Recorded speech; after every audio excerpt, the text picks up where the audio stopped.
This is Wednesday, March 1st, 1893, of the General Conference session, and Elder D.A. Robinson read the following communication from Elder E.J. Waggoner. London, February 14, 1893. To the General Conference assembled in Battle Creek. Beloved brethren in the Lord, although this field is well represented in your body, yet it has seemed to me that it might be interesting and perhaps profitable to call your attention to some of the features in connection with the work here down to the present time. You know from my own experience that it is the general idea that the greatest progress in the line of religious legislation and preparing the way for the persecution of those who will keep the commandments of God in the faith of Jesus has been made in the United States. It is very natural that this idea should obtain because there has been so much more agitation there than there has been anywhere else. I am convinced, however, that that idea is not correct, and I wish to call your attention to a few points. It is true that there has been widespread agitation of the questions pertaining to religious liberty in the United States, and the result is seen in the actual committing of the nation to the principles of church and state union. All these things are rightly taken as indications that the end is approaching and as incentives for redoubled activity. But it should not be forgotten that with all the United States has done, it has not yet reached the point which England has held for years, even for centuries. The fact that there has been so much agitation in America, while things have seemingly gone along in this country in the same even line, naturally leads to the conclusion that persecution is much more imminent in America than it is here. But as a matter of fact, it is not so. There has not been the agitation here because it was not needed. That which the National Reform Association and all its allies have been working for so zealously for years, and which they see now almost within their grasp, England has had all the time. Brother Robinson will tell you, if he has not already done so, of the enthusiasm that the Women's Christian Temperance Union has roused in this country. The meeting, which was held in Exeter Hall to welcome Miss Willard, has been followed by a series of meetings in different parts of the kingdom addressed by Miss Willard and Lady Somerset, which have in every case been thronged. I attended one in North London, where there was the same rush for seats, scores standing up, in a vast overflow meeting. At these meetings, every reference to Sunday closing and women's suffrage was greeted with the greatest applause. The enthusiasm on these lines seemed to me to be greater here than at similar gatherings that I have attended in the United States. Most of you have doubtless seen the notice of a great demonstration to be held this month in favor of Sunday closing. It was held last night in Exeter Hall.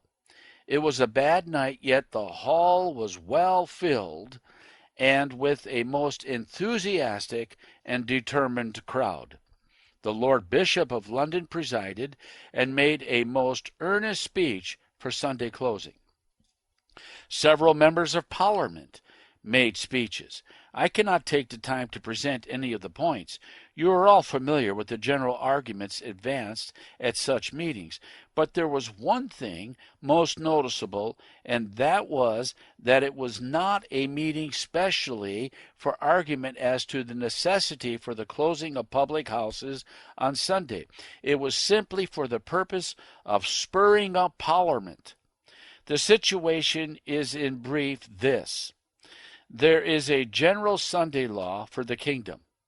Only the public houses are by law allowed to be open on Sundays, and they only for certain hours of the day. In Scotland and Wales, there is complete Sunday closing, and also in Ireland, with the exception of 4 or 5 cities. Now, the same thing is wanted for England. There has been some inclination to leave the matter to local option, and the greatest protest was made against that. They said that they have fought the ground all over and have got it narrowed down to Parliament, and they do not propose to be made to go over all the ground again, as they would have to do if it were left to local option. What they are after now is complete Sunday closing by imperial enactment. Such a bill passed the second reading in Parliament in 1889, and the present bill has already passed its first reading at the present session and is down for the second reading for the 18th. The one who has it in charge, however, does not think it will be possible to take it up then. The language last night was to the effect that they would not stand any fooling on the part of the Parliament. We demand a national act, and we demand it this year. We are strong enough to get what we want. This was the tenor of the remarks made, not by light-headed men, but by men of influence, who spoke deliberately, but with an earnestness that could be felt. Much was made of the fact that this present government came to the power pledged to this very thing that they are now demanding. Whether it will come or not cannot be told, but if it does not, there are members of the Parliament who, in the language of honorable and reverend canon lay, will be looked after. Let the bill once become a law, and you can see the result. All public houses will be closed all the day Sunday, and you well know that when it is done, there will not be much time lost in dealing with any others who presume to open on Sunday. And there is not the leniency shown here in the administration of the law that is often shown in the United States. Positive infraction of the law receives summary treatment. Now look for a moment at a comparison of England and the United States. There you have some recent decisions which show that religious legislation is now accepted as the policy of the country. It has always been maintained, and is now, and justly too, that such legislation is in very essence a union of church and state. But in this country, religious legislation has been all the time considered as the natural thing. There is an established church here, but that does not express it all. The nonconformists are as much in favor of religious legislation as are the churchmen. True, they are opposed to the establishment, but only because it gives the churchmen a better chance than it does the nonconformists. If this establishment were to take place, the only effect it would have would be to make the union of church and state more close. In the United States, there is a controversy as to the teaching of religion in the public schools, with so far the odds strongly against such a thing. Here, it is accepted almost as a matter of course. That is, there is scarcely say protest. The clergy are strongly in the majority on the school boards. In the United States, there are Sunday laws of varying strictness in most of the states. California, at least, has none at all. There is no national Sunday law. There may be persecution in one state, as in Tennessee, and perfect freedom in another state. But here, there is already a strict national Sunday law, and the only thing lacking to make it absolutely without any loophole of escape is the complete closing of the public houses, and that is so near that the promoters of the scheme feel it is almost within their grasp. More than this, in the United States, There are thousands of Seventh-day Baptists and thousands more of Seventh-day Adventists who are well known all over the land. And as soon as there is any attempt to enforce a Sunday law, there are scores who are not Sabbath keepers who rise and protest against injustice to a good class of the community. But here, Sabbath keepers are so few in number that they are practically entirely unknown, and that the enforcement of a strict Sunday law could possibly lead to religious persecution has probably never entered the minds of any of the people. The point of all this is, should we leave a field in such a shape as this for the people to go ahead in their career of religious legislation without any more warning that they are now receiving? Should there not be as strong an effort as possibly speedily put forth in this field? Our brethren have seen the necessity of occupying Washington, the capital of the United States, and of having able-bodied men on the ground to take advantage of every opening that appears. That is well.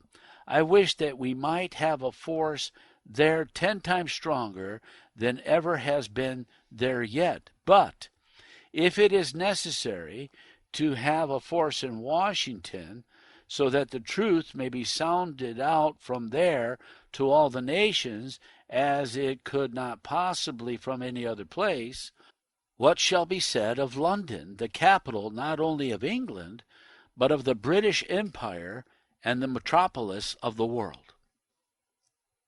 Good work has been done in other places in the kingdom, and in Bath the truth is attracting much attention.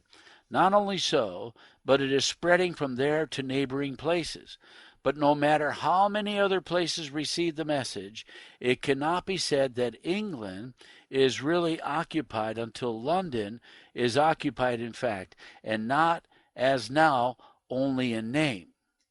When the truth becomes known to any degree in London, then work has been done for the entire kingdom and even for the entire empire. Your delegates from the colonies will tell you the influence that anything done in London has put upon those regions. There are men in Bath and vicinity who have begun to keep the Sabbath, who are carrying on their work 6 days in the week, just the same as they always have, with the exception of their day of rest is the Sabbath. This course will not only attract attention, but will without doubt bring the law down upon them.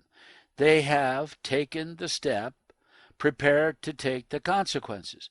Perhaps this is the way that God has designed that the truth shall come before the people in this country. I confess it looks to me as though the only way the truth could become generally known here is to have it preached from the prisoner's dock. But when the time comes, and it seems as though it might be very near, we want more people to do the preaching, and we want them in more than one place in the kingdom. Indeed, it seems as though we ought to have the third angel's message known here in the capital as gospel truth before its representatives are brought before the courts as lawbreakers. It is not expected that any ordinary work will move London. It is hardly possible that the great body of the people here can ever be reached with the truth until it is forcibly brought to their attention by the discussions in the courts.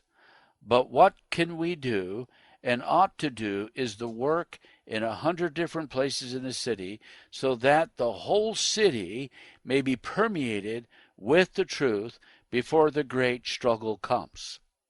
500 ministers could work here without their work overlapping in the least.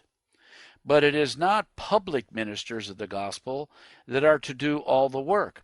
Devoted men and women who can do house-to-house work and then gather the interested ones into small meeting places where they can get together and study the Bible may accomplish the most of the work. We rejoice to hear of the good work that has begun in Battle Creek and other places. Does not this mean that the Lord is working upon the hearts of his people to stir them up to go everywhere preaching the word? Whatever may be thought of in other countries, England especially should not be regarded by our people as a foreign country. The people of England and America have a common origin and a common language.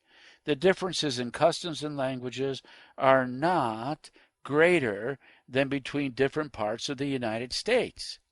The people here are more reverent and more religiously inclined than they are generally in America.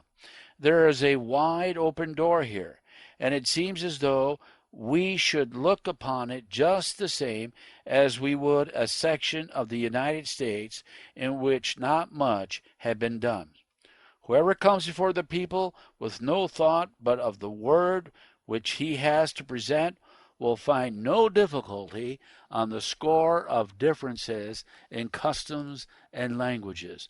There are no more to be thought of than if he were laboring in another part of the United States.